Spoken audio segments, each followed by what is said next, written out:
Tewasnya seorang wanita di dalam kamar bersama ibunya yang masih hidup menggegerkan warga Desa Bojong, Kecamatan Klapanunggal, Kabupaten Bogor. Dugaan awal, penyebab meninggalnya wanita berinisial S itu karena sakit hingga akhirnya tewas membusuk.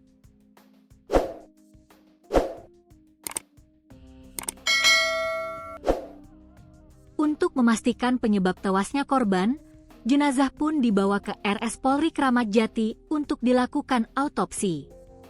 Secara resminya masih menunggu surat keterangan dari rumah sakit, ujar Kapolsek Klapanunggal, Ibtu Gayuh Agri Sukma, Jumat, 26 Desember 2025. Sementara itu, ia mengatakan tewasnya korban yang tidak diketahui oleh siapapun karena sang ibunda sedang sakit. Di samping itu, kata dia, kondisi ibu korban juga sudah sepuh sehingga tidak bisa berbuat apa-apa dalam kondisi tersebut. Kondisinya sudah uzur dan sakit, katanya. Sebelumnya diberitakan, penemuan mayat menggegerkan warga Desa Bojong, Kecamatan Klapanunggal, Kabupaten Bogor.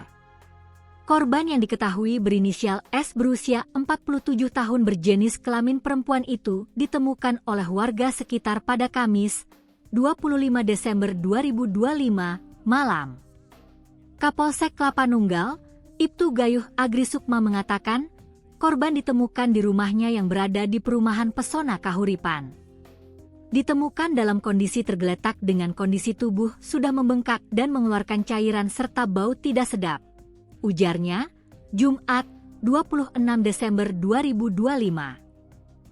Ketika ditemukan sekitar pukul 21.30 WIB, korban bersama sang ibu berinisial SK berusia 83 yang masih hidup. Ibtu Gayuh Agri Sukma mengungkapkan, keduanya ditemukan di dalam sebuah kamar yang sama di dalam rumah. Yang satu posisi di atas kasur usia lansia masih dalam keadaan hidup namun kondisinya tergeletak lemas, sedangkan yang satu perempuan diduga anaknya yang berinisial S berada di bawah lantai, ungkapnya. Sementara itu, penyebab tewasnya korban belum diketahui secara pasti. Namun, Ibtu Gayuh Agri Sukma menyebut tewasnya korban diduga karena sakit. Keterangan dari warga memang diketahui sakit, katanya. Diberitakan sebelumnya, penemuan mayat menggegerkan warga Desa Bojong, Kecamatan Klapanunggal, Kabupaten Bogor. Korban yang diketahui berinisial S berusia 47 tahun itu ditemukan oleh warga sekitar pada Kamis, 25 Desember 2025, malam. Kapolsek Klapanunggal, Ibtu Gayuh Agri Sukma mengatakan, korban ditemukan di rumahnya yang berada di perumahan Pesona Kahuripan. Ditemukan dalam kondisi tergeletak dengan kondisi tubuh sudah membengkak dan mengeluarkan cairan serta bau tidak sedap. Ujarnya, Jumat, 26 Desember 2025. Ketika ditemukan sekitar pukul 21.30 WIB, korban bersama sang ibu berinisial SK berusia 83 yang masih hidup. Ibtu Gayuh Agri Sukma mengungkapkan, keduanya ditemukan di dalam sebuah kamar yang sama di dalam rumah.